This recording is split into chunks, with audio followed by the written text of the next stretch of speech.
Alright, today we've got a quick but tricky Power Query challenge. Look at this table. One column has multiple levels, packed into a single cell. Our goal is to turn it into a clean table where each level gets its own row. No code, just user interface. Let's go!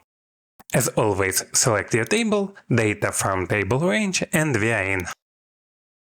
Here is the catch. Some cells have multiple levels separated by commas, like level 1, 3. If we split by comma straight away, we'll get 1 and 3, but we'll lose the word level.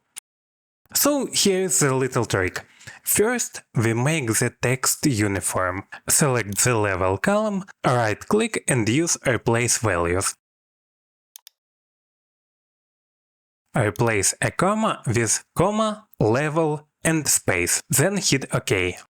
Now level 1, 3 becomes level 1, level 3. Nice, right? Each item is self-contained. Next, select the same column again. Click Home, split column by delimiter. Choose comma as the delimiter, and here is the critical part. Choose Split into rows in advanced setting instead of columns. Hit OK, and Power Query expand each level into its own row automatically. Check it out. X01 now has 2 rows, one for level 1 and one for level 3.